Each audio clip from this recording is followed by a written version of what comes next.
In 2016, California wife and mother Sherry Papini disappeared for 22 days. When she was found, she told authorities a detailed account of being kidnapped and tortured. Years later, in a stunning twist, Papini pled guilty to making false statements about what happened to her, setting off a media firestorm. Now, for the first time, Sherry Papini is telling her side of the story and revealing shocking new information. Sherry Papini, Caught in a Lie, an ID documentary event, Monday, May 26th at 9 on ID. Set your DVR.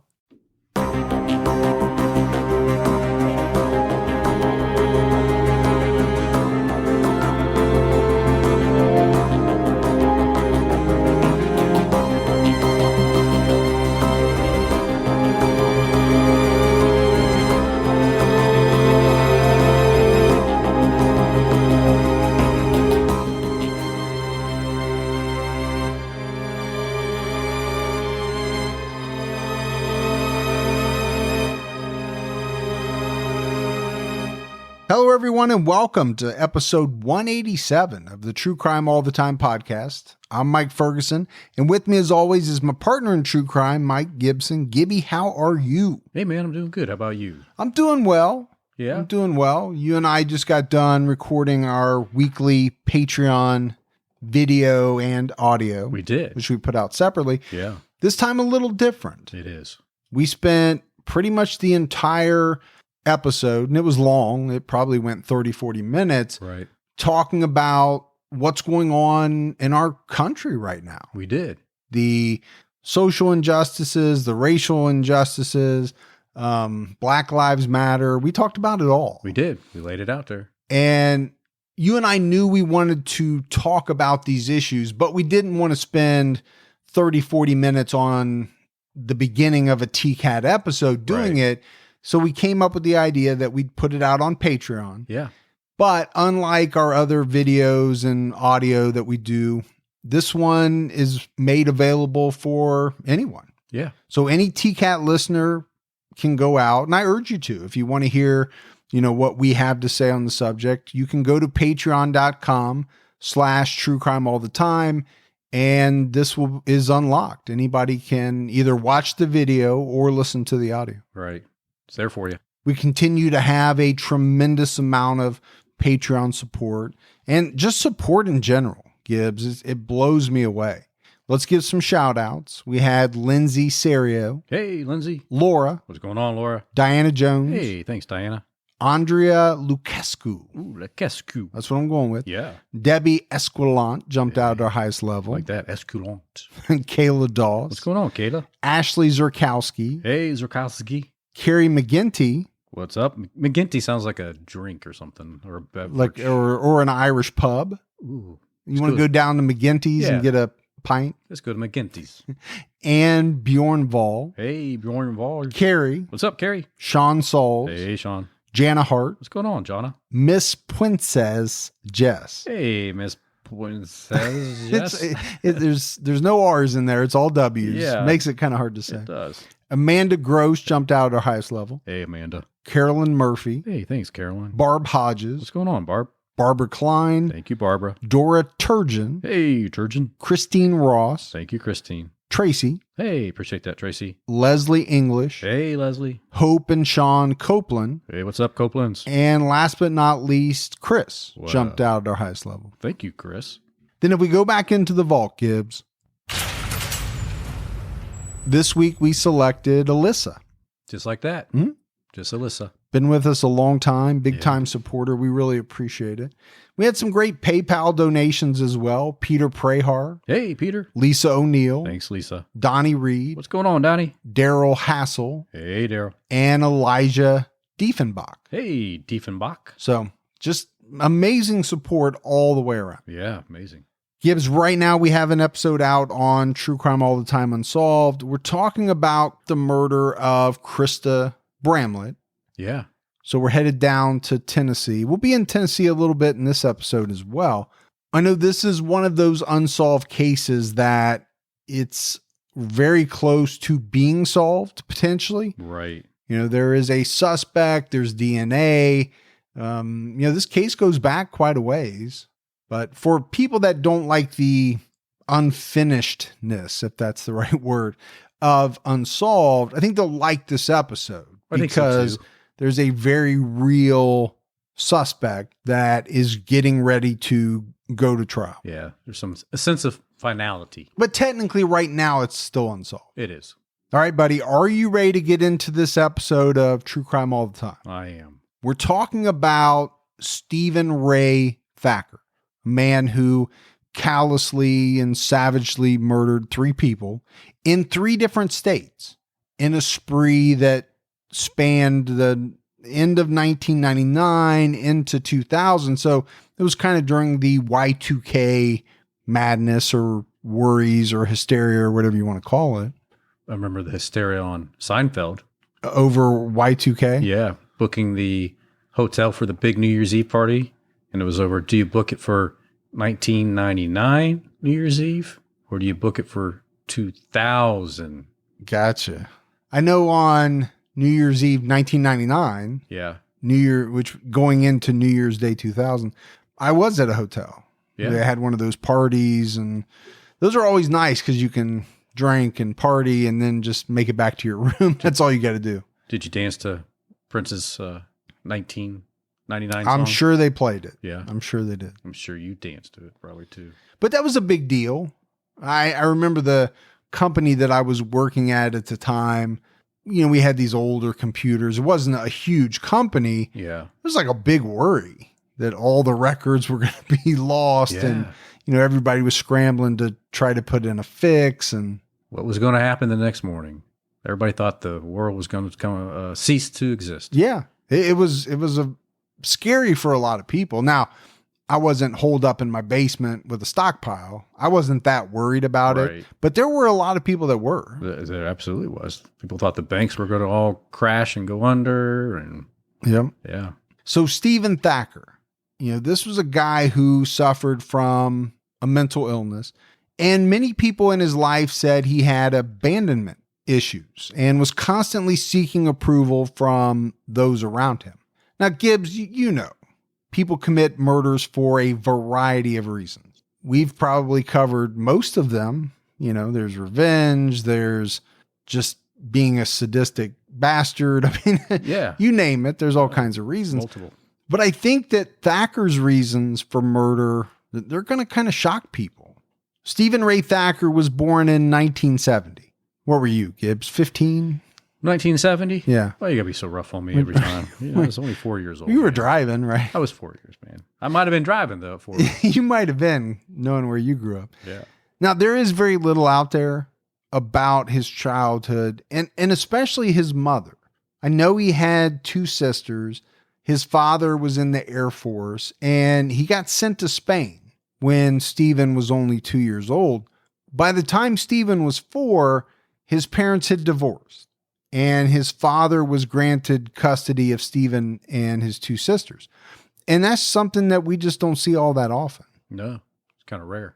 Now, I did see some allegations that Steven's mother was possibly abusive, and I think that would account for his father gaining custody if it were true. Yeah, I'm sure it probably lent to the reasons behind it. But those were just allegations. I don't think they were ever proven, or if they were, it's not something that I could find.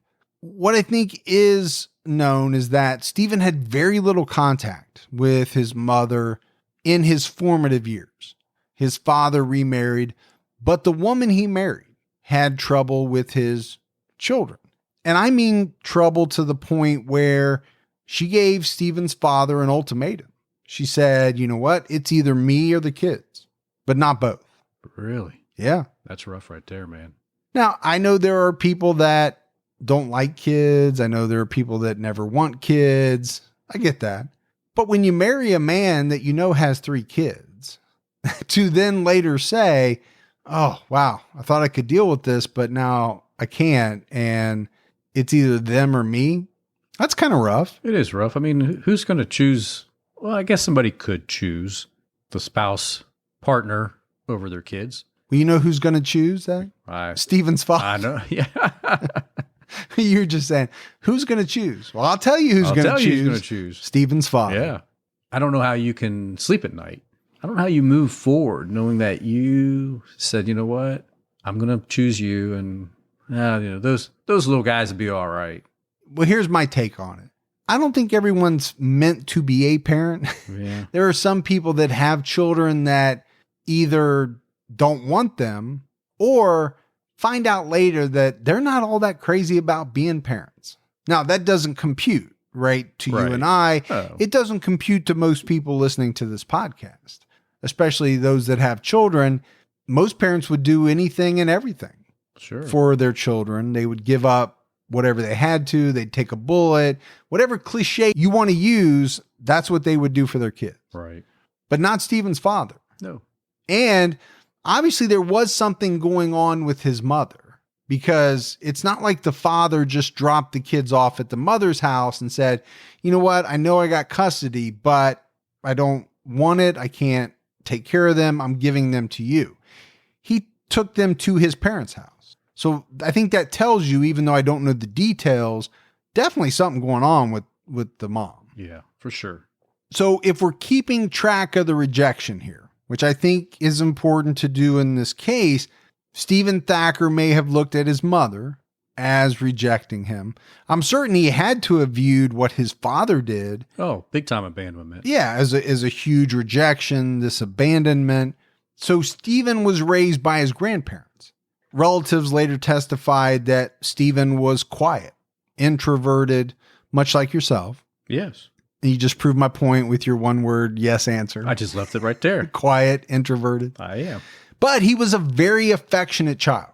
Oh, so no, I'm not. No, you're not. The other thing that relatives later described about him as a child, he was hungry for acceptance. He was hungry for attention. He craved it. He needed it.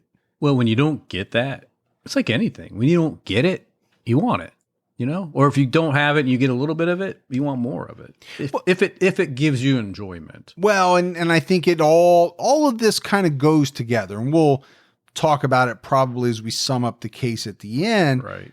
When you look at the abandonment, the rejection in his life, okay, does that create the need for people's approval, their attention, their affection? Yeah. You want to please people. Sure. Because you don't want them to leave you. Exactly. And I think some of that is created by events that preceded or happened earlier in his life. He began using alcohol and drugs at an early age. He dropped out of school in the 9th grade and began to get in trouble with the law. He racked up a pretty long rap sheet of what were mostly petty crimes. Right. Always called my crimes petty too. Makes them sound better, doesn't it? Yeah, they were just some petty crimes. Makes it sound like you jaywalked or... Yeah. No, I'm sure he did more than that. Just, I had to wear the little anklet thing because I jaywalked. Yeah. That was rough. It was a rough 3 years. It was. And it seemed like a lot. 3 years of house arrest and monitoring for a simple jaywalking. Well, you know what? It was hard to wrap my head around, but I believed you. It was a really long jaywalk. It was a long intersection. It was. But then as a teenager, someone, and I presume it was his grandparents, although I couldn't find that out for sure, someone got him into a rehab program, right? He's drinking, he's into drugs, and Gibbs, it seemed to have worked. He cleaned himself up. He stopped using drugs. Now, I don't think he ever actually quit drinking, but there are some records that seem to indicate he did stop using drugs. Now, I don't think this kept him from getting into trouble with the law. He did several stints in prison over the years. But again, they were for things like check fraud, vehicle theft. Not that I'm saying that those things are good. Right. But he definitely wasn't out hurting people physically. Yeah. Financial stuff. Yeah, it was more fraud and the taking of people's things. He wasn't beating people, killing people. It just was, they weren't physical, threatening type crimes. Now, we got to move this story up to 1999 because, for one thing, I really don't know a lot about Steven Thacker's life, kind of in his late teens to in his early 20s. I think he did a couple of stints in prison, and that's probably why. There really just wasn't much out there. Otherwise, pretty quiet. Around May of that year, Thacker got out of a Florida prison for writing bad checks, and he made his way to Oklahoma. The very next month, he met a woman named Trina, and the two married 3 months later. I mean, you talk about quick, you talk about a whirlwind romance. But not only that, she kind of comes with an instant family. Yeah. Yeah. She had 2 children, but just think about that timeline. All right. I step out of prison in Florida. Yeah. The next month I'm in Oklahoma. I meet a woman. Yeah. 3 months later, I'm hitched. Man. And I'm now a stepdad to 2 children. He's doing better than I am. That happened very quickly. Yeah. Really quick. That's kind of life-changing, by the way. Well, it's a big change in your life, but what had his life been? Mostly prison, probably. So he was, again, looking for some affection. Right. So he wanted a woman in his life, I'm thinking. Probably didn't like the attention he got back at the prison. No, he wasn't looking for that type of attention. Right. But he also probably was happy that Trina had 2 children. Right? It's more affection. Sure. I'll help take care of the kids. They'll love me too. Yeah.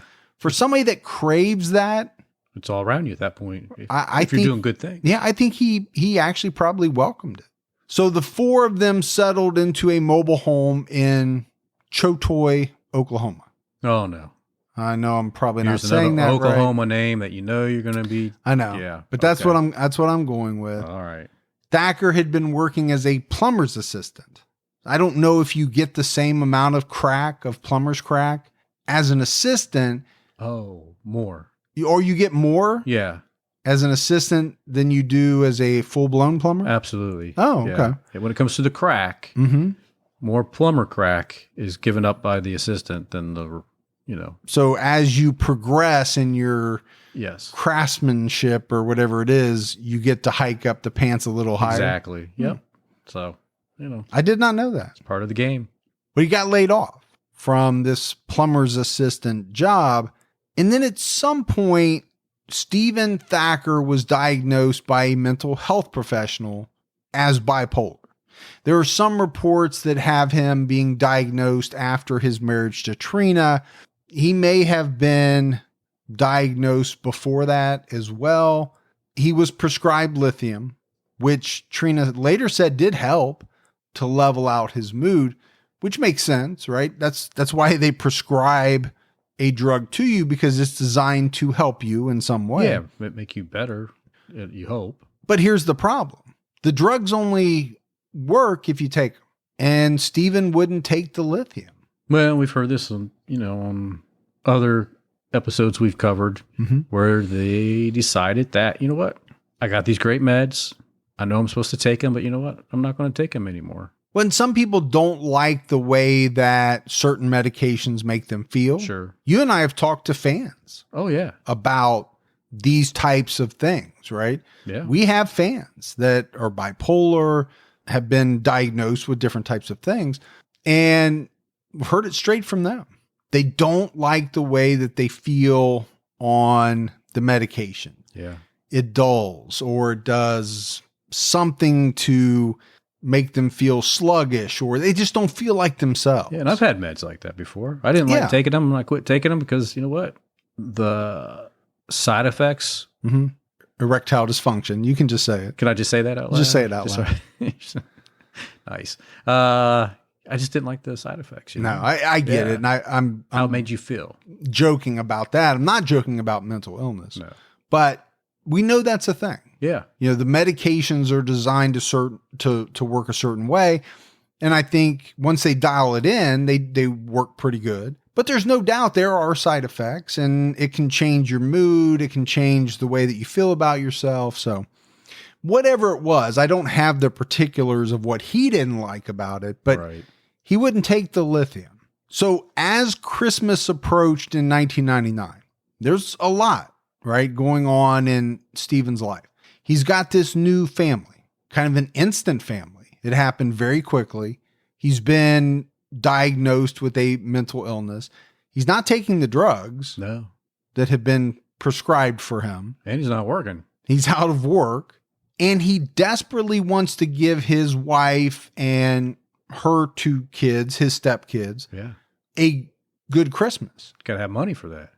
Yeah. You have to have money to put presents under the tree unless you're making popcorn balls or you're making something kind of homemade. Yeah. I did that one time.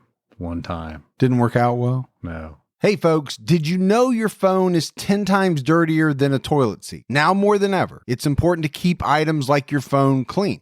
Because if your phone isn't clean, your hands won't be either. Homemedics UV Clean Phone Sanitizer kills up to 99.9% of bacteria and viruses at the DNA level using no harmful chemicals or liquids. It sanitizes and disinfects both sides of your phone 10 times faster than other products on the market. It takes just 1 minute with UV Clean versus 10 minutes with the competition. The UV Clean Phone Sanitizer fits virtually any smartphone with up to 70 uses per charge. Your phone never has to be filthy again. And unlike other phone sanitizers out there, it doesn't need to stay at home. You can take it with you in your purse, your backpack, use it wherever you go. We have one at our home. It is amazing. So fast, a minute, and your phone is clean. Go with Homemedics, a company you can trust who's been in business for 30 years and has an A+ Better Business Bureau rating. Right now, TCAT listeners can get 15% off plus free shipping on the purchase of 2 UV Clean phone sanitizers. Father's Day is right around the corner, so get one for you and one for your dad. Just head to getuvclean.com and use the promo code TCAT. That's GETUVCLEAN.com and use promo code TCAT, TCATT. Don't forget, every time you wash your hands, make sure you clean your phone too. One of the things I love about true crime is that the further you dig into a story, the more layers you uncover. That's part of what I love about the puzzle game Best Fiends. The more I play, the more fun it gets. And over time, it's gotten more challenging. But for me, that's the draw, right? I love the challenge of getting from one level to another. I think that's what really keeps me invested in Best Fiends. This is a unique and exciting puzzle experience, unlike other puzzle games out there. Best Fiends updates the game monthly with new levels and events, so it never gets old. It doesn't require the internet to play, so you don't need to worry about Wi-Fi access or using your cell data. You get the chance to collect tons of cute characters. Best Fiends has thousands of levels already, with new levels, events, and characters added every month. It's hours of fun right at your fingertips, and like I said, you can even play it offline. With over 100 million downloads and tons of 5-star reviews, Best Fiends is a must-play. Download Best Fiends free on the Apple App Store or Google Play. That's friends without the R. Best Fiends. So Steven Thacker made the decision that he was going to have to steal the money that he needed to give his family the Christmas that he felt they deserved. He answered a classified ad for a pool table, and he placed a call to 25-year-old Lacey Hill, who lived in Bixby, Oklahoma, with her husband, Ronnie. Bixby's just south of Tulsa. During this phone call with Lacey, Steven got directions to her house, and he set up a time to see the pool table, right? That's what you do. Sure.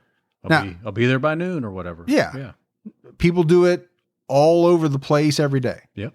It's also somewhat dangerous. It is. As will be proven out in this episode. Yeah. I mean, we haven't covered him, but there is somebody called the classified killer. There's other people that have used the classifieds unsolved. Yeah, last week. Yeah. That was a method that somebody used. I think it's also why, a lot of people say, okay, don't have people meet you at your home, meet in a public place. Now, if you're trying to sell a pool table, it's not quite as easy as it is if you've got those figurines that you collect. Yeah. The little dolls. Sure. You call them figurines. I call them dolls. Yeah. You can take those to a McDonald's and say, hey, I'll meet you at McDonald's if you want to buy my 2 crying angels. This is how much it is. I pop my trunk open, take a look. What do you think? A little safer because you're in a public place. But Gibbs, Steven Thacker had no intentions of buying this pool table. As soon as Lacey let him into the house, Thacker pulled a knife on her and he demanded money. This was all a ruse. That's all he was there for. Lacey said she didn't have any money in the house, but she could get some from the ATM. So Steven forced her into his car at knife point, and they began the drive to the ATM. something that you and I have seen in quite a number of cases as well. Right. The Carr brothers, those nasty Oh, my sons gosh. of bitches comes Yeah. to mind. Yes. Those guys were heinous. Oh, terrible case. But something happened on this drive to the ATM. Something changed in Steven's mind, because instead of driving to the ATM, he drove Lacey out to a cabin in the woods that I don't think was all that far from his house, and he raped her. Yeah. I think it was brutal. I think it was savage. I mean, they all are, but I think this one was particularly brutal. He tied her up to a chair with zip ties and he left. He was just going to leave her in this cabin. But again, something changed in his way of thinking. Well, I think a little bit was that he was worried that she could identify him. Yeah, I think that was a lot of it, actually, because it's probably something he didn't think about. Okay, he committed this very brutal act. Now he's going to leave. As he's leaving, I think that's when it hit him. Yeah. How can I leave this woman here tied up? Eventually somebody's going to find her or she's going to get out and she probably can identify me. And I can't have that. No, I can't ruin the family I have. I don't want to go back to prison. Yeah. Can't lose my family. So he went back to the cabin to kill her. And this comes from him, right? Later on, after he's captured, he said he first tried to strangle her, but that was unsuccessful. Right. I think this is something that you hear every now and then. People saying, I tried to strangle someone to death. I don't think it's as easy as some people believe it is. Now, I don't know for sure, but yeah, I mean, it's very personal. Well, it's very personal. It also, it doesn't happen right away. Exactly. It takes force and it takes some time. And if a person's fighting you, that makes it harder. And, right. I think there are some people that think, okay, I'm going to choke somebody, and they realize, man, this is not working. That seems to be the case with Steven Thacker. So he ended up stabbing her multiple times in the chest with his knife. That's what killed her. It's just torturous what she went through. To be strangled first. Well, and don't forget the brutal sexual assault. Oh, yeah. I that mean, was first. Yeah. Then the attempted strangulation. And then a knife plunged into your chest multiple times. Yeah. I mean, to think about, this young 25-year-old wife having to go through that, that's rough. Thacker then piled some things from the cabin on top of Lacey's body and he left.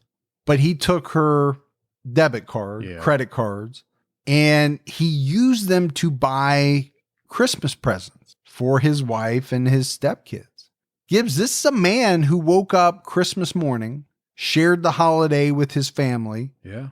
They opened presents. They probably had a great time. His wife and stepkids had no idea that the presents they were opening were bought using the card of a woman that Thacker had killed. Yeah. Brutally attacked, sexually assaulted, tried to strangle. And then stabbed to death. Yeah. Merry Christmas, kids. Merry Christmas. And then you think about Lacey's family's Christmas. Obviously, much different, right? Their loved one is missing. They had no idea where she was. Now, Lacey was reported missing very quickly, within hours of her disappearance, because there were people that knew she was scheduled to show the pool table. She had canceled a workout with a friend because she said that she had an appointment. Somebody was coming to look at the pool table. Her husband, Ronnie, became concerned after just a couple of hours and called police. So the next day is Christmas Eve. Yeah. And Lacey's friends and family, they're out searching for her. At the same time, on Christmas Eve, right, Steven is with his wife, Trina, at Walmart buying presents. All excited and happy. Yeah. We're going to get this for the kids. We're going to get that for the kids. It's going to be a great, great Christmas. Yeah. What Trina didn't know is that he was using Lacey's credit cards. Right. And she's standing right next to him. Police later got the video surveillance tapes from these purchases, and they were able to ID Steven Thacker as the one who made the purchases. But like I said, Trina's in these videos as well. And she later sees the videos when they're posted on the news. And she's shocked. Just think what that must have felt like. Looking up and seeing it's you. It's you. And there's that person that you thought was a good person. And you're hearing that they're using a stolen credit card from somebody missing. Well, and you know how the news would have gone, right? They would have shown the picture of 25-year-old Lacey Hill. They would have said she's been missing since, such and such time on this date. And they would have said the person in this, or people in this video, are wanted for questioning in connection with the disappearance, right? You can just imagine how that news segment would have gone. Right. And you can imagine what this woman must have felt when she saw it. I mean, I think right away she questioned Steven. She's like, Steven, what's going on? And when she did, I think that's when Steven panicked. And I think that's when he knew he was not going to get away with this, right? The police were going to come for him. So he fled the state of Oklahoma on December 28th after realizing that police were probably not far from knocking on his door. Right. Police didn't find Lacey's body until the next day, December 29th. So it took 6 days. It's a long time. To find her body. They found her black purse while they were searching through some woods east of Choto. What do you think it is? Probably nothing like Probably any of nothing. that. But either way, that purse led them to find the cabin. They found her body nude from the waist down underneath a mattress and some box springs inside the cabin where she was killed. He really did pile up a lot of stuff on top of her. He did. Yeah. He tried to hide her body. So now it's on, right? The manhunt for Steven Thacker is on. But authorities in Oklahoma, they don't know that Thacker is about 150 miles away in Springfield, Missouri. They placed Trina and her children in protective custody, like right away, because there was fear, I think, on her part that he would come back for them. Sure. And she was probably right to be fearful. Yeah. He could be one of those people, if I can't have you, nobody can have you. Well, and she thought he was somebody Yeah. a certain way. Now, all of a sudden, you find out, oh my gosh, they want to question him for the murder of this 25-year-old girl. Yeah. This is not the man that I thought I knew. Now, she did only know him for a handful of months. Makes you wonder. And she would later say she didn't know his criminal record. Right. All of that came out later. The same day that Lacey's body was found, so December 29th, Thacker placed a call to a woman in Springfield, Missouri, who had advertised a Pontiac Grand Am for sale. That's the very first car I ever owned. Was it? Pontiac Grand Am. Yeah. One of my favorite cars of all time. I mean, it wasn't much to look at. It was the boxy kind of two-door. Right. But because it was my very first car, Yeah. I mean, I still think about it. I can smell it. Probably I kept it immaculate. drove fast and then pulled the emergency brake up and made the car go in circles. No, I wasn't doing donuts in it. I wanted to take care of it. Well, I did that in Pontiac Grand Ams when I used to work for the airport, and I'd have to run the rental cars back and Yeah, forth. but they weren't your cars. No. That's the difference. It is a difference. But I would tear those things up, man. That's nice. That's nice you're giving yourself away like that. I was young. So he's using his scam again, right? Looking in the classifieds, looking for, right now he's looking for a ride. Yeah. He needs a car, and he arranged with this woman for the two of them to meet at a drugstore so that, he could take a look at the car. The woman brought with her toddler and a 78-year-old woman who was a family friend. So she was probably leery. Yeah. Even though they're meeting in a public place, she thought, okay, I'm going to take somebody with me because I'm meeting a stranger I don't know. And who in the world would ever want to hurt a mom with a child and an elderly person with them? You would think no one. You would think. Unfortunately, we know that that's not the case. So they get to the drugstore. Thacker gets into the car, and all four of them go for a test drive, right? You can't buy a car unless you test drive it. Right. All of this probably seemed very normal. until they got back into the parking lot of the drugstore, because that's when Steven pulled out a gun and he threatened, these women, told him to get out, I think is what he did. Right. Well, this woman who owned the car, she started fighting him. She wasn't really wanting to give up her car. She was probably also trying to protect her young one. Sure. He somehow was able to push her out of the car, and then he just took off. But the toddler and this 78-year-old woman, they were still in the back seat. Now, thankfully, he stopped somewhere down the road and let both the woman and the toddler out. Didn't hurt them. Thankfully. Yeah, I do believe he just wanted the car. But you also have to think that this whole thing could have gone down much differently. Oh, when he took it out for the test drive, he could have easily pulled over and did something there. And he could have shot all three of them. Sure, he could have. It's not like he's not capable of doing that. We know that he can.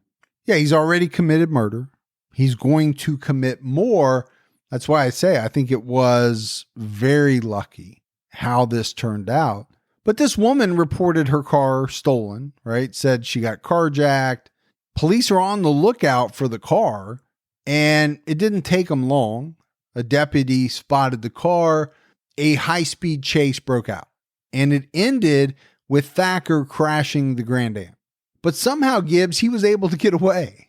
And this is kind of something that, is talked a lot about in the Missouri papers, especially because they had a number of chances to catch this guy.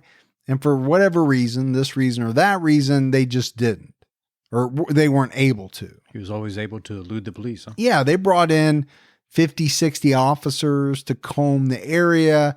They couldn't find him. They even did some door-to-door house checks in the town closest to where he crashed the car. Couldn't find him. Well, what happened was over the next few days, he was hiding out in the woods, and he would find a random house. He would break into it, steal food, steal supplies. From one house, he stole a compound bow. Oh, with arrows. Yeah. Because apparently he was an accomplished bow hunter. So, this guy's kind of like Rambo. Right. He's living out in the woods. He might have been shooting some of his food. And if he couldn't, he would just break into somebody's house and steal food, steal supplies, whatever he needed. Otherwise, he's roasting squirrels at nighttime. He could have been. Yeah. Now, like I said, police thought they had him a couple of times. The press made it sound like they probably should have had him a couple of times. I know there was one house that they pumped a bunch of tear gas into. Yeah. Because somehow they thought he was there. They got a tip he was there. Well, he was there, but he was gone. They missed him by a few hours. But I guess they lit this house up with tear gas. Wow. To find out that he wasn't there. And he was gone. Disappeared. Probably in the woods again, right? Like Rambo. It reminds me of that movie with Tommy Lee Jones and what's that? Benicio. Dude, you just can't go and Benicio del Toro. Yeah. Remember? No Country for Old Men? No. This is like old school. This is like Benicio was, we first started out acting. He was staying in the woods in Central Park or some park in New York. And Tommy Lee Jones was his, person that trained him back in the day. And he had to go in there and try to get him out of there. He was hurting people. And I have no idea what you're talking about. Really? And I've seen a lot of Benicio del Toro movies. I thought I'd seen all Tommy Lee Jones movies. Yeah. Yeah. It's like early ages, man. Early ages. Prehistoric? Like before they even had sound. Yeah. No. I don't know. I'm sure people are going to write in and tell us, but I can't get what you're putting down this time. But yeah, it was, kind of like that kind of. So it was kind of like whatever movie that turns out to be. Sorry. As we're all adapting to this changing new world, we're all going to be buying more stuff online than ever before. If you're an e-commerce seller, are you ready to meet the demands of our new delivery culture? Well, be ready with ShipStation. When you're selling online, getting a lot of orders out fast can be tough. How do you keep track of who gets what? What shipping carrier should you use? And are you getting the best rates? That's why you need ShipStation.com. It's the fastest, easiest, and most affordable way to manage and ship your orders. ShipStation helps online sellers of any size get orders out quickly, save money on shipping costs, and keep customers happy, no matter whether you're selling on Amazon, Etsy, or your own website. ShipStation brings all your orders into one simple interface. ShipStation works with all the major carriers, including USPS, FedEx, UPS, even Amazon Fulfillment, so you can compare and choose the best shipping solution for you and your customer. They even offer big discounts on shipping costs. It's no wonder that ShipStation is the #1 choice of online sellers. You'll ship more in less time with the best rates available. And right now, True Crime All the Time listeners can try ShipStation free for 60 days when you use our offer code TCAT. Make sure your business is ready to meet the demands of delivery culture. Get started at ShipStation.com today. Click on the microphone at the top of the homepage and type in TCAT. That's ShipStation.com. Then enter offer code TCAT, TCATT. ShipStation.com. Make ship happen. Don't let allergy season slow you down. Get common allergy meds for as little as $15 with GoodRx. So you and your family, pets included, can stop allergy symptoms before they start. GoodRx is free and easy to use. Just search for your prescription on the website or the app, compare prices, and get a free coupon to show your pharmacist. Save at over 70,000 local pharmacies nationwide, including Walmart, Walgreens, CVS, Publix, Kroger, and many more. Check GoodRx before every trip to the pharmacy to save up to 80% on both brand and generic medications. And did you know GoodRx rewards you for saving money too? Join GoodRx Rewards today and earn points every time you use a coupon. Remember, GoodRx is not insurance, but works whether you have insurance or not. And it could be your insurance copay price. I've been using GoodRx for years, and I can't tell you how many times I have saved money even with my insurance. Stop allergies before they start and save big on allergy medications this season with GoodRx. Go to goodrx.com/TCAT. That's goodrx.com/TCATT. So he's breaking into these houses. And then on Saturday the 1st, January 1st, 2000, Thacker broke into a home in Aldridge, Missouri. This is about 20 miles north of Springfield, that belonged to a 24-year-old man named Forrest Boyd and his wife, Rachel. Gibbs, the two had been high school sweethearts. Forrest was a manager at KFC. They had just built their new home themselves, and I mean themselves. It said from the ground up. Like they bought the land, they cleared it. They spent 2 years building this house, every bit of it. That day, Forrest Boyd got home early from work at his job at KFC, and he encountered Steven Thacker.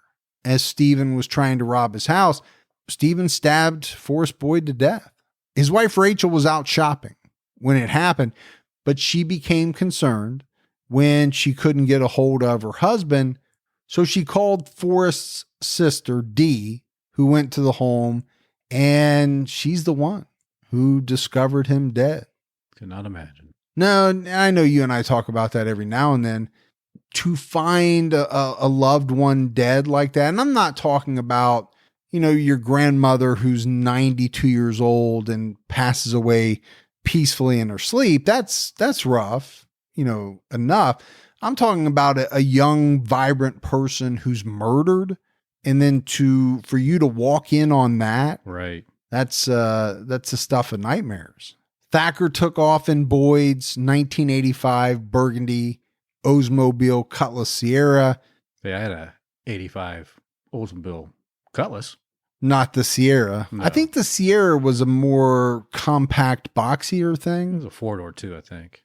Yeah, my dad was always into the Cutlasses. Yeah. Like every 2 or 3 years, he'd get a new Cutlass. And those were pretty badass. Badass, that's right. 70s into the 80s. Yeah. I was driving one of those. They had some get up and go. Yeah. Big V8, man. But I think the Sierra was a little different version. Yeah. More of your style car. Yeah. Yeah. Appreciate that. He also took Boyd's wallet and some other things from the house. He took sleeping bags, a Coleman stove, propane, lunch meat, some knives, Yeah. and some Coca-Cola. Stuff he needed to survive on. Yeah, I think he knew, right, that he was going to be on the run. It's not like police were going to stop looking for him. If anything, he'd intensified the search, right? Now he's murdered 2 people in 2 different states. Yeah. He's going to have double the authorities looking for him. The FBI's in on this thing at some point, but he headed east using Forrest Boyd's Discover card along the way. So they were able to track him, right? A little bit. I don't know if it was as instantaneous as it is today. It probably was. I mean, we're only talking, 2000? Yeah. I think it was probably pretty instant back then. I would think so. I know today they know the minute you swipe the damn card. Oh, I think they know before you even think about swiping it. I could think about something I want to buy. I'll go out to my phone and it'll have an ad for what I want to buy That right is there. true. I'm like, I didn't even say it out loud. I was just thinking it. And now here's the ad. So he's headed east. Police thought that he was most likely headed to Virginia or Ohio. Apparently he had some family in those states. But Forrest Boyd's Oldsmobile stopped running near Dyersburg, Tennessee. So Thacker made it to Tennessee, but then the car gave out. So at that point, he had to go ahead and walk up the road to a payphone and call for a tow truck. Yeah, what else are you going to do? Yeah. I mean, you're in probably, Dyersburg's not a metropolis by any means. No. It's also a place you're unfamiliar with. You don't know anybody there. So you go to the payphone. You're lucky that there's still payphones. I was just thinking the same thing. Back then. Yeah. Or you're lucky that it didn't have the cord cut or ripped out like most of them do. And also lucky that the yellow pages are, inside the payphone. But he does call a tow truck service. And here's where I think you get into the randomness, right, of this case. I mean, really all his victims are random, complete strangers. It's not like he knew any of these people. No. He wasn't out to get any of these people, but he could have picked, I don't know how many tow truck services there are or there were in Dyersburg at the time, but he picked one. Yeah. The first one he saw probably. And the call went to 52-year-old Ray Patterson, who owned a service station in Dyersburg with his brother. They also had a wrecker service. Ray's wife later told papers that this wasn't unusual in his line of work. He got calls at all hours, right, from people needing help. When he got the call that morning, keep in mind, Sunday morning, right, he was preparing for church. He told his wife that he was going out to help this man and that he'd try to make it to church if he could, if there was still time. Ray Patterson was the type of man, Gibbs, that everyone in town knew. And they all knew him as a kind, gentle person, the type of guy who was always willing to lend a hand to help someone. Apparently, he always had a cigar in his mouth. Never smoked it though, did he? No, he didn't smoke it. He just chewed on the end of it. Yeah. Walked around. Just like the taste of it. I don't know how big Dyersburg is. I've heard of it before. I don't think it's a very big place. So you're talking about a man that, again, everybody pretty much knew. He ran a service station.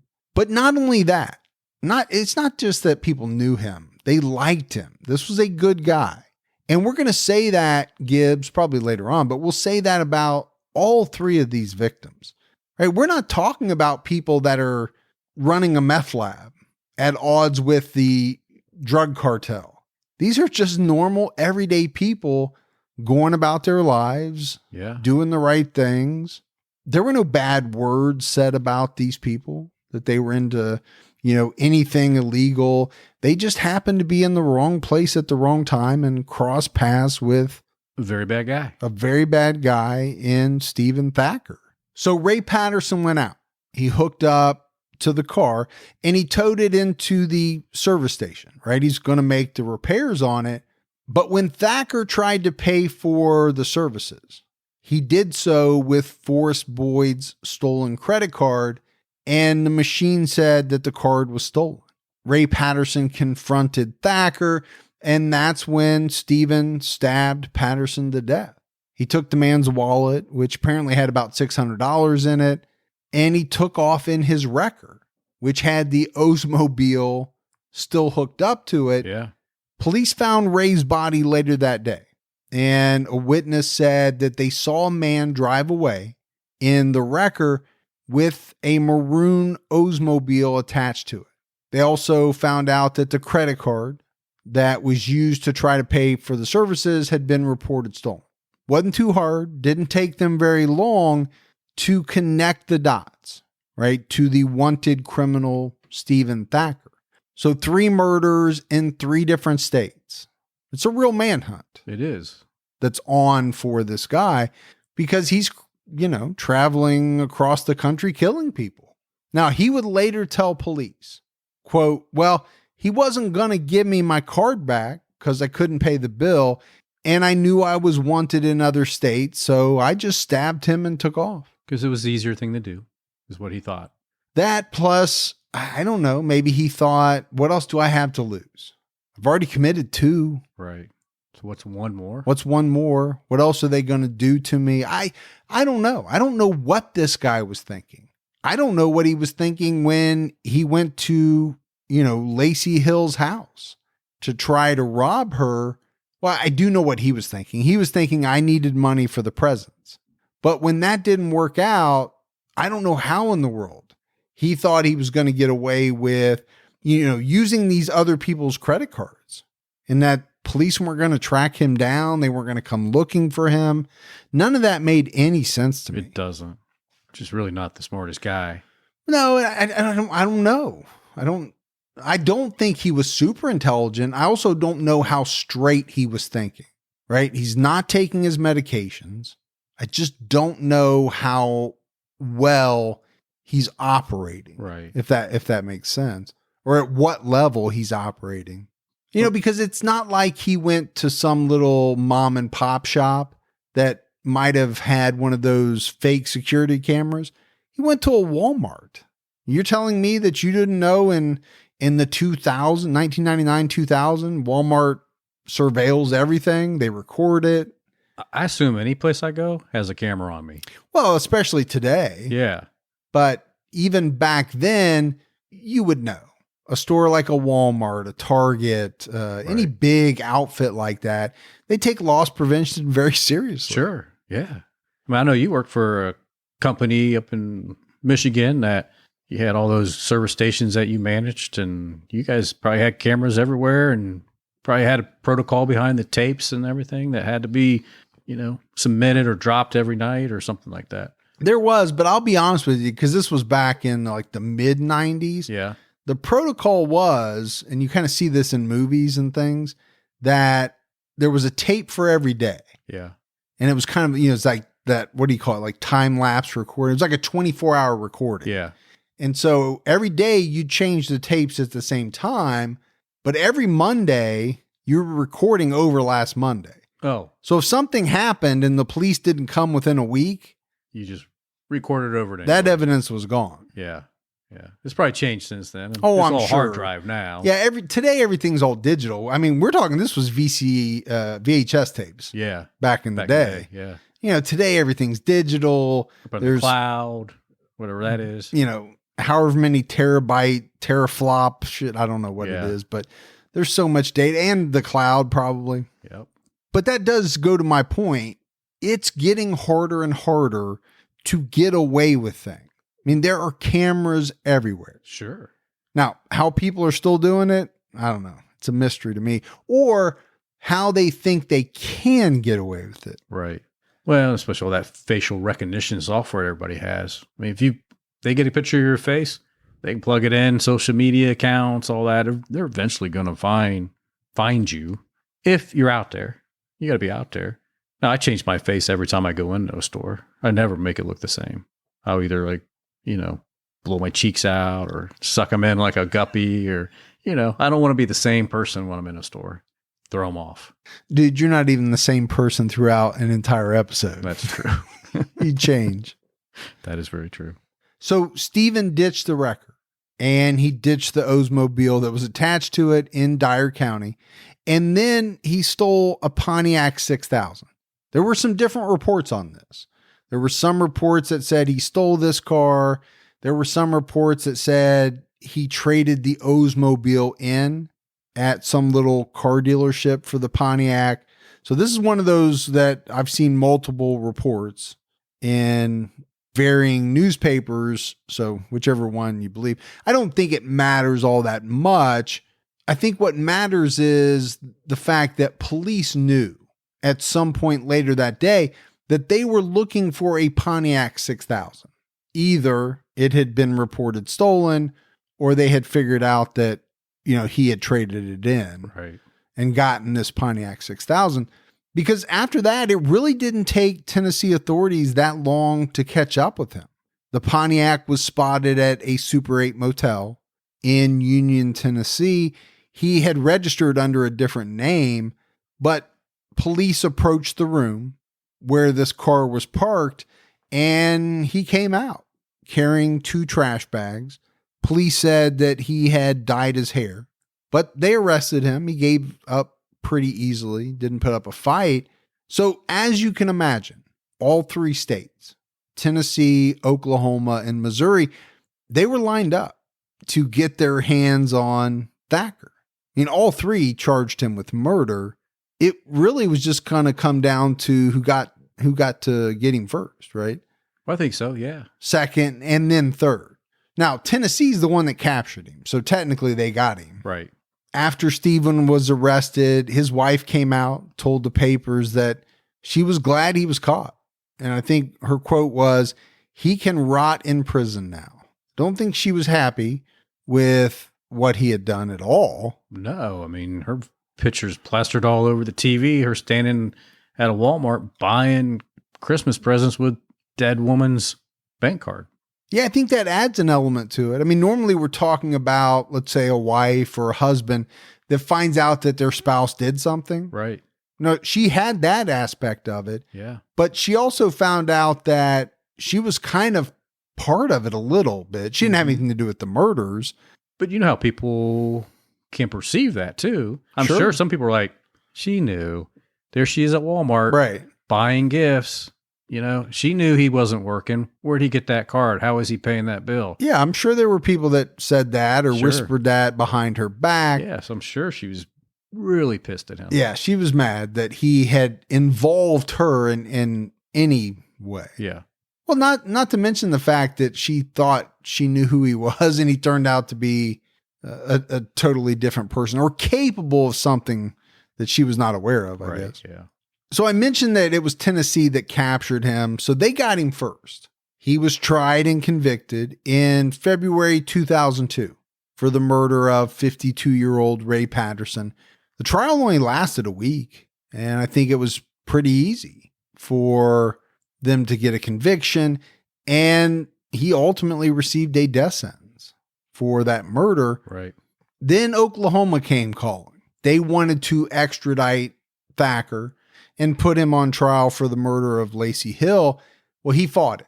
He had his attorneys fight this extradition. Now, eventually he lost. He initially pleaded innocent to the crimes against Lacey Hill, but then he changed his mind. And on December 2nd, 2002, he pled guilty to crimes of first-degree murder, kidnapping, and first-degree rape in Oklahoma. Yeah. He admitted taking Lacey Hill from her home by force, admitted raping her, strangling her, stabbing her, and killing her on December 23rd, 1999. Now, what he said in court was that he changed his mind and switched to pleading guilty to save her family from further pain. Now he wants to be nice, huh? Maybe. So it comes down to whether or not you believe him, because I don't know what other reason he had to do that. He already had one death sentence. He could have, gone to trial every day and at least had some time out of his cell. So he either did really not want to put the family through more pain, or he just didn't want to deal with it. Yeah. Right. Having to sit in court. He would just rather be back in his cell. Maybe he needed just to be tied to a chair at the prison's lunchroom, like he tied her, and allow prisoners to do whatever they want. All right. It's kind of macabre, but I get it. Yeah. We call that Gibby's justice. What he did to her, man, it's horrific. Yeah, it was. There's nobody shedding a tear for this guy, Steven Thacker. But there was no jury trial, and a judge later sentenced him to death. So he's got 2 death sentences. After his conviction in Tennessee, Thacker was sent to a maximum security facility in Nashville.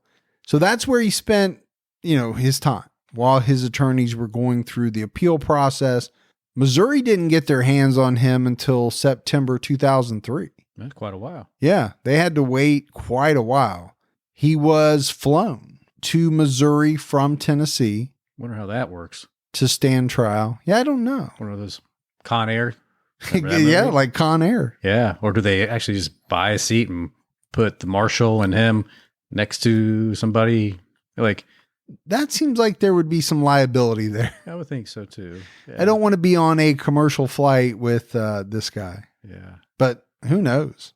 Now, in Missouri, initially the prosecutor was going to seek another death penalty for Thacker. Why not? Right? He's committed 3 murders. Sure. In 3 states that have the death penalty. But after talking with Boyd's relatives, the prosecutor changed it to a life sentence in exchange for a guilty plea. So I didn't get all the details there, but I don't know if maybe the family didn't want to have to sit and listen to all the details. Yeah, spare us the details, spare us. Or maybe they were against the death penalty. That could have been as well. And they probably thought, all right, he already has 2 death sentences. This guy's going to die. Right. And the prosecutor came out and said that, this life sentence would serve as a backup in case anything happened to change. Like if the circumstances changed regarding his other 2 sentences, but they're not. So really, it's going to come down to whether it would be Tennessee or Oklahoma that would ultimately execute Steven Thacker. But as we know, it takes a while, right? For the appeal process to run its course. In early January 2013, the U.S. Supreme Court denied Thacker's final appeal. So about 13 years to get to that final denial by the Supreme Court. And it wasn't long after that, very quickly, that the Attorney General of Oklahoma asked the state of Tennessee to hand him over so that they could execute him. Yeah. And for whatever reason, I don't know why, but the state of Tennessee agreed. And I'm telling you what, Gibbs, Oklahoma, they didn't waste any time. So, they get this guy maybe in January. They set his execution date for March. Quick. Oh, not wasting any time. Call that Texas quick. Oklahoma, Texas. I think they think along the same lines.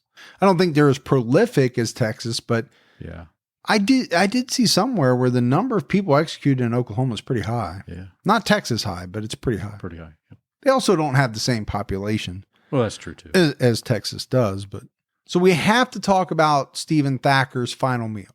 It was reported to be a large meat lover's pizza, a small bag of M&Ms, and an A&W root beer. Now, you know me. I'm a carnivore. I'm a meat lover. Yeah.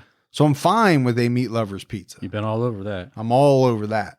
And I could probably sit and eat a large. Yeah. If I knew that was going to be my last pizza. Right. Why would you get a small bag of M&Ms? I don't know. If you're going to get M&Ms, get the big bag, man. What do they call it? Yeah, get the value size or what's the super size? Super size, whatever. Get the big one, man. Yeah. Gorge yourself. A&W root beer. All right. It's not my thing, but there's not a lot of imagination here in this final meal. I'll say that. I just want to get M&Ms. You know those like play things that you let your kids jump in when they're little with all those balls? Like a ball pit? Yeah. Yeah. I'd want that filled with M&Ms. Okay. I would just dive right in and just like, and when I'm done, when they're all gone, we can proceed. So you're going to eat the M&Ms that you rolled around in. I'm going to be and dead that your body shortly. heat has. I'm going to be dead shortly anyway. That's true. Not worried about germs at that point. Not at that point. I don't know. I mean, we like to talk about final meals. We like to dissect them a little bit. Very kind of plain. Yeah, I mean, none of that would be what I would want for my last No. meal. I mean, If when I- it comes to other last meals that we've talked about, right? Some have been Right. very elaborate. Yeah. This is very kind of down the middle, kind of humdrum almost. Yeah. It's what you might have on a Tuesday. Yeah. Now, you might not eat the whole pizza. You might share it, or you might save some for later, but you might have a few M&Ms and a root beer to wash it down. Maybe. Yeah. It's just not what I'd have for my last, meal. But I guess he should be lucky that he got to pick it all, because, he could have been stuck eating, I think, what a lot of prisoners eat today, which is, hell, whatever they are serving, that night before, Yeah. or that breakfast, whatever it is. That's what you get. That's what you get. So you're hoping it's Sloppy Joe's or something, because otherwise you might not like it. His final words before his execution were, quote, "I'd like to apologize sincerely to the families of Lacey Hill, Forrest Boyd, and Ray Patterson. I don't deserve it, but as God has forgiven me, I hope you will forgive me for the pain I've caused. I would like to thank my family and friends for their love and support. When my body is gone, my spirit will be with them. Jesus Christ died for my sins. God has forgiven me, and eternity in heaven is mine." Is he trying to convince himself? Maybe. I mean, I guess you can take the scripture and make it fit your. Well, I think people mold it, right? But I thought murder was one of the bad ones. Does he get to say that he's forgiven? I don't think he gets to say that he's been forgiven. He's telling himself that he'll be forgiven, but I don't know, Giz. I think you tell yourself whatever you have to tell yourself in that position. Yeah. You're about ready to die. I mean, again, I'll say this. He could have told these people to go to hell. He could have said some really nasty stuff. well, yeah. He didn't. Well, I get Not like I'm giving him a huge amount of credit for that, No. but I hope he was sincere. It's hard to believe anybody's sincere after doing things like he done. the execution began at 6:03 p.m. on March 11th, 2003. So again, like I said, they did not waste much time. Pretty quick. I mean, a couple of months after getting him from Tennessee, he's in the chamber. Yeah. That's when the lethal drugs were administered. He exhaled a few times. It was reported that the color left his face, and he was pronounced dead at 6:10. I mean, 7 minutes beginning to end. Now, one of Lacey's friends spoke to the media after the execution, and she said that, okay, Thacker's execution might bring a little bit of closure, a little bit of peace, but she said it was so humane. It was like he just went to sleep. Yeah. It's nothing like what the victims endured. No. And there is a lot of truth to that. Now, you are taking a man's life, Sure. and you can't discount that fact. Right. But I do see it from the family and friends' point of view. It's almost as if they're getting off too easy, I think, is what many people think, Yeah. because of what they did to their loved ones. But there's no way to rectify that. What are you going to do? Bring in somebody from the prison and say, hey, this guy got the death penalty. We need you to be as brutal as he was to them. Right. Go. And recreate it and do it. No, they're never going to do that. No. I mean, part of it is to try to be as humane as possible. Sure. But I can understand, and I know what, was just a movie with Gerard Butler in it. Ooh, Law-Abiding Citizen, Yeah. one of my But favorites. You can understand why he did what he did to Well, when he messed up the tanks to make the guy's he wanted him to suffer. death more painful. Yeah. Yeah, he was a grieving father. Sure. I don't think you nor I are saying it's right. I think what we're saying is we can understand Absolutely. why we can people understand. would feel that way. And Yeah. and I think in the end, Gibbs, as we wrap it up, this is an extremely tragic case. When you think about Lacey Hill's death and the husband and family that she left behind, she was only 25 years old. Forrest Boyd was only 24, had a good job as a manager at a KFC, Yeah. was sharing his life with the woman he loved, his high school sweetheart, in a new home. Like I said, that they built with their own hands from the ground up. 52-year-old Ray Patterson left behind a loving wife, and I'm sure much more family. I didn't know everything about the victims as far as their families. Right. But, like I said earlier, these were good people, loved by many, who unfortunately had fateful run-ins with Steven Thacker. Died for no reason. No, these were senseless, needless murders. Yeah. His wife, Trina, unknowingly going on a shopping trip with him, where Lacey's credit card was used to buy her children's Christmas gifts. Yeah. Now, you think they are not going to know that? You don't think there's going to be some trauma there, some issues that they're going to have to deal with? Yeah, eventually. Yeah. She later told papers that Steven picked her up from work on the day that Lacey was killed, and she's always wondered if it was possible that Lacey was in the trunk when he came to pick her up. Now, I don't know if there's any truth to that at all, but no doubt there are emotional scars that people either don't get over ever, or they really struggle to, kind of put behind them or deal with. I don't know if you ever really put it behind you. And all of this for what, right? This is the question that I go back to. Right. To buy presents to put under the tree. But it was more than that for him. Yes. I mean, at the basest level, I think that's what it was, right? Yeah. Got to get money. I got to get some presents under the tree. But I think you're right. Then you have to peel things away. Yeah. And you have to ask, okay, well, what caused that to be such an urgent need? That's where you can go back to his childhood. Sure. And maybe that's where some of that comes in. Maybe that's where his mental illness factors in to some degree. He finally has what he wanted, a family, attention, right? And someone that will love him. Yeah. And he doesn't want them to run away, abandon him. So he, in his mind, will do anything and everything he can to keep that. And that's sadly what he did. Yeah. I definitely think there's a lot of truth in that. Yeah. I honestly believe that he was worried that maybe Trina would leave him if he couldn't deliver, right? The Christmas that he knew she wanted. There's probably no truth to that at all. No. But in his mind, that was probably so real that there was no way he could let it happen. And maybe if he was taking his meds, he would have understood that. Yeah. We'll never know 100%, but I mean, I think those are speculations that are rooted in a lot of common sense, I guess. I'll say it that way. To me, I mean, as is often the case, it's most likely a convergence of a number of these things, right? It wasn't just one thing. It was a bunch of different things that came together, but it's still very hard to, make sense of what happened. You can't. No. But that's it. That's the story of Steven Thacker. We got some voicemails. You want to check those out? Yeah, let's hear them. Hi, Mike and Gibby. My name's Brianna. I'm a dog groomer from Ontario, Canada, and I'm just listening to the episode of Jill Bierman, and I was dying laughing about the nosy neighbor thing.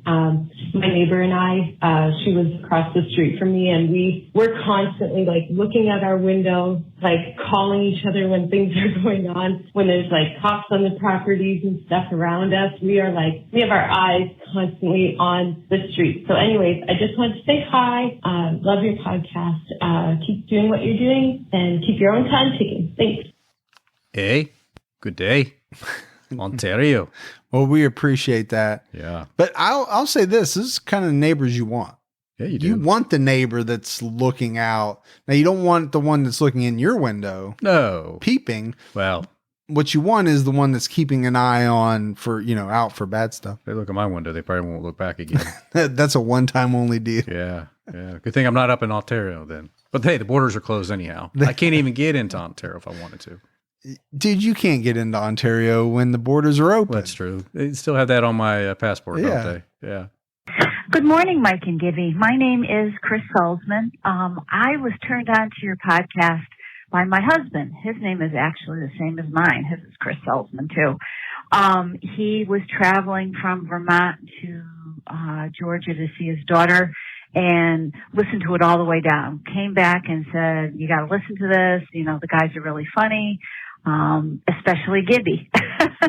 I have been listening to, like, skipping around in episodes, and I'm really enjoying it. I hate to say that I'm enjoying listening to a podcast about serial killers, but it's really interesting. I'm amazed at how many there actually are out there. It's made me really look around and be a little more cautious of my surroundings. But keep up the good work, guys. And I look forward to the next episode I listen to. Have a good day. Bye-bye. Well, that's awesome.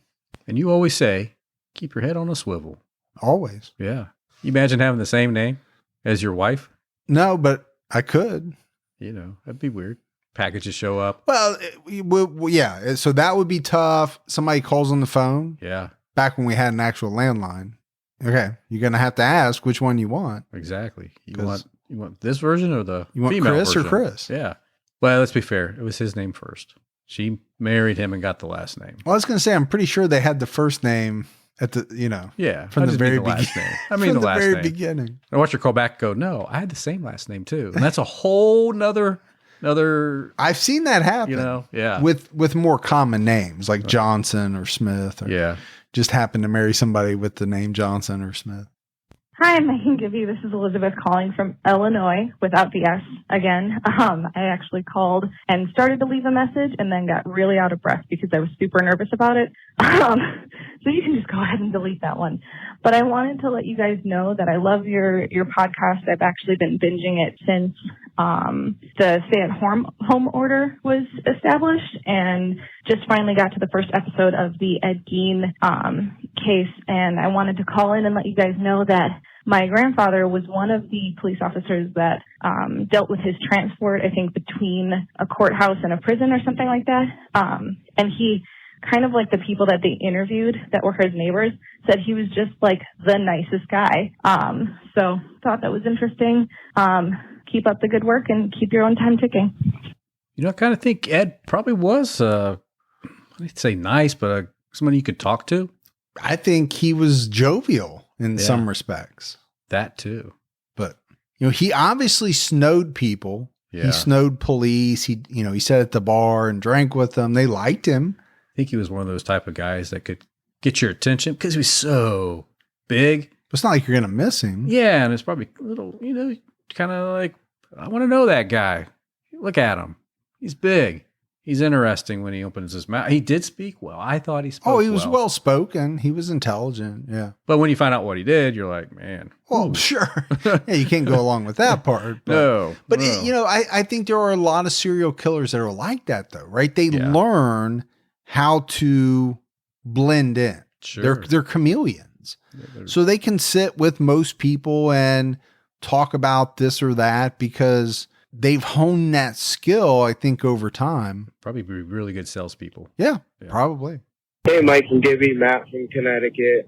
Just calling to say I really enjoy the show. I've been binging for about a month and a half now. I'm a landscaper, so it gives me a lot of time to binge episodes at work during my 13-hour days. I'm all caught up to date. I'm going back now to early 2019. I'm actually currently on the Pettit murders in Cheshire. I grew up down the street, not too far from Cheshire.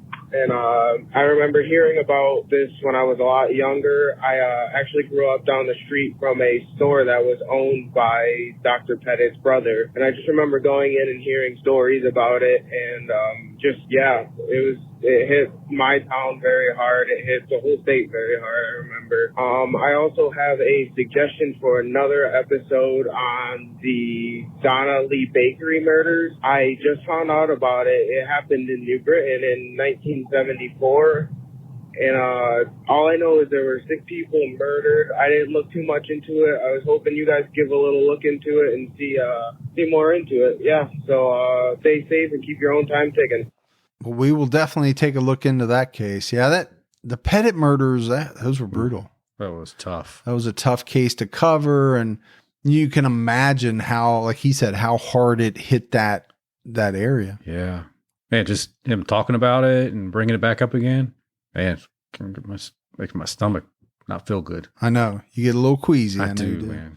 All right, buddy, that's it for another episode of True Crime All the Time. So for Mike and Gibby, stay safe and keep your own time ticking.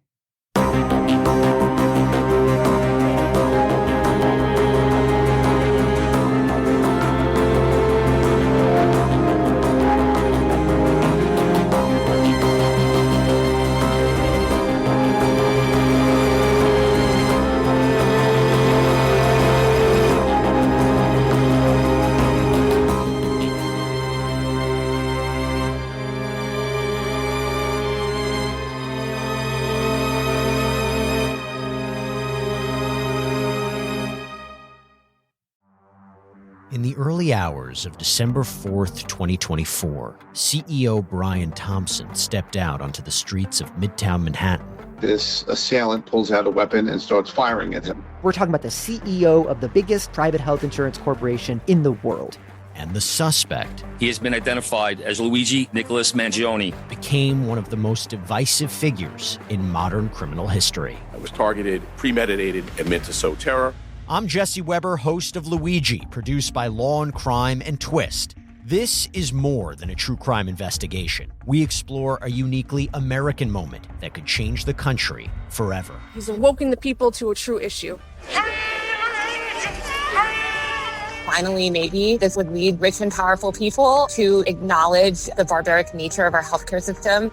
Listen to Law and Crime's Luigi exclusively on Wondery Plus. You can join Wondery Plus in the Wondery app, Spotify, or Apple Podcasts.